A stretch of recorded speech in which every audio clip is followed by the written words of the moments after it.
What's up, guys? Welcome back to the channel for episode 7 of the weekly handheld gaming news. There's not a ton of things for this week necessarily, but there are a few things I want to go over from Xbox here, from Lenovo, some sales, and even some stuff for Sony's future plans with their handheld. So let's go ahead and get into it.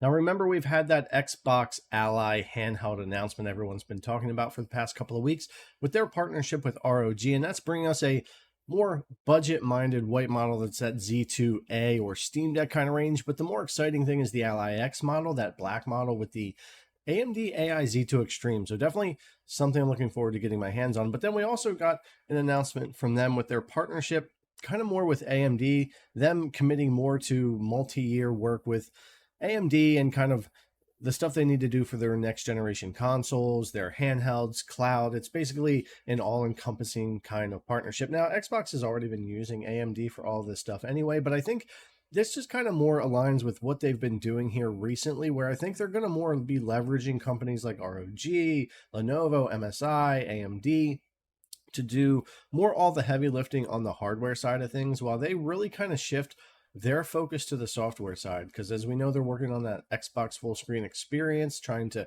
cut down Windows a bit, give you all that compatibility, but give you more performance, something more like akin to Steam OS. And that's something a lot of us have been asking for. So a lot of us are really excited to be able to check that out. But I think that's something that they're want to more focus on. Microsoft is a software company after all, so it would make more sense to leverage all of this hardware stuff from all these other companies while they focus on the software experience and hopefully get where we want them to be when it comes to a Windows experience, but able to be more like an Xbox console experience where it's easier and we have all of our games. They've even mentioned backwards compatibility coming to all of this, so that might be interesting if we start seeing the ability to play not just through cloud but locally all of our Xbox 360 games and things like that. So another thing to kind of look out for that they've been hinting at and talking about. But I find all that to be pretty interesting, and I'll continue to keep an eye on all this Xbox and partnership stuff and cover that here. But moving on, I want to check out some of the stuff for these leaks for the Lenovo Legion Go. So for Lenovo Latin America, there was kind of a leak or a customer service rep that had let slip that the Lenovo Legion Go would launch in September sometime for this year, and so that would probably give us pre-orders sometime in August, maybe earlier, but we'll see if this winds up being true. I had a full video on this. I'll put a link in the description if you want to check that out. But yeah, I'm pretty sure that that's probably pretty close. The rumor is the Xbox handheld from ASUS is going to come out in October.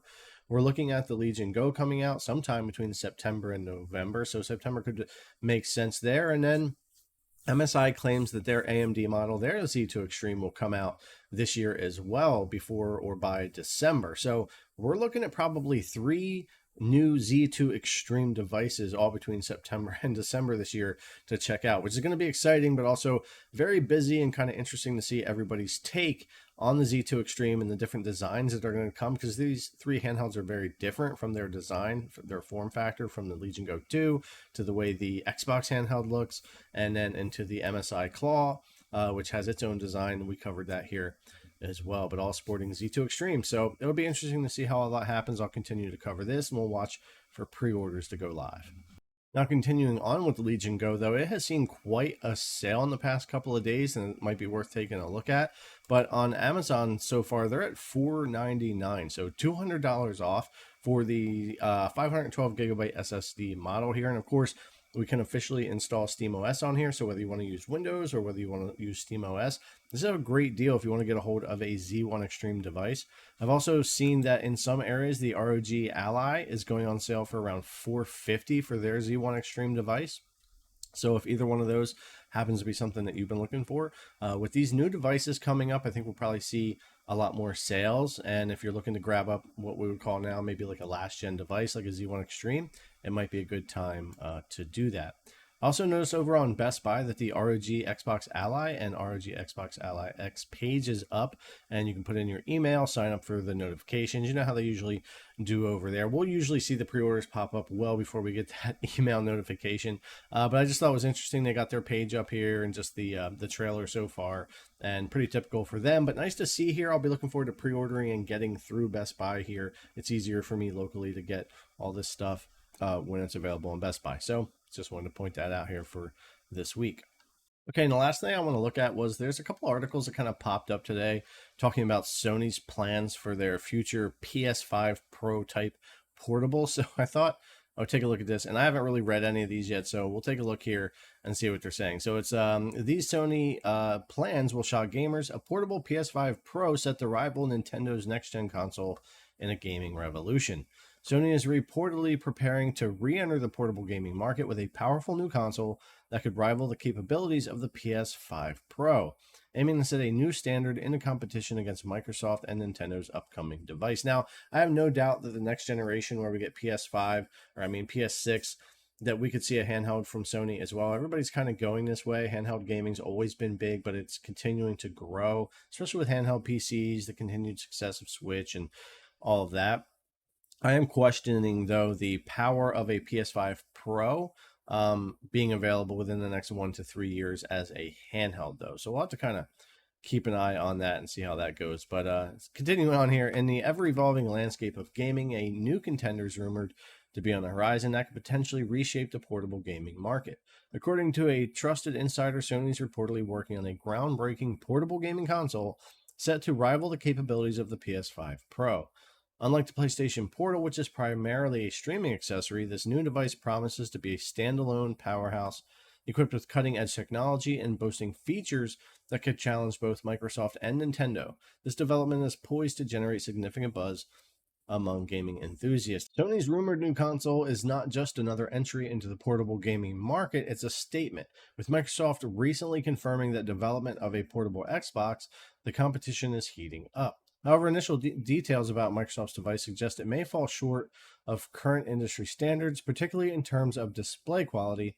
In contrast, Sony's alleged project aims to deliver an experience akin to a PS5 Pro, boasting state-of-the-art components and AI-based upscaling technology. I still question this capability of a PS5 Pro in a handheld anytime soon, or necessarily in the time frame we would be looking at this. The heart of this potential device is said to be an AMD chip built on the RDNA 5 architecture, complemented by 16 gigabytes of RAM. This configuration mirrors the power of the home PS5, promising an impressive gaming experience on the go. To tackle memory bandwidth limitations, Sony's reportedly utilizing smart cost technology to avoid slowdowns, ensuring smooth gameplay. One of the standard features is a PlayStation Spectral Super Resolution, or PSSR, and AI upscaling technologies like DLSS and FSR and all that kind of stuff that we have out there now. So yeah, this could be quite interesting to see what Sony really winds up doing with this handheld. I do find it to be pretty interesting. I think it's a pretty bold statement about the PS5 Pro capabilities in your hand, looking at what that system can do, and the power and the heat distribution and the GPU and the stuff that it takes to do that. But yeah, it'll be interesting to see. But no doubt that Sony will be working on a handheld, and I expect it to come out either alongside of the PlayStation 6 or sometime around soon there. Everybody's really jumping back into the handheld market. I really welcome it. I love the competition, and I miss the days of the Nintendo handhelds and the Sony handhelds and all of us clamoring for an Xbox handheld, which we're kind of getting through these partnerships. So yeah, it's an interesting time and a fun time to be a handheld gamer. But that's pretty much it for this week's news. I just wanted to go over that stuff. Some decent sales starting to happen on the Z1 Extreme devices. We could be seeing that Legion Go 2 as soon as September, and I definitely have my eye out on that Xbox handheld and that operating system work that they're doing, and I'm really interested to get into all that. But anyways, guys, as always, thanks a lot for coming to check out the video. I really appreciate it, and I'll see you in the next one.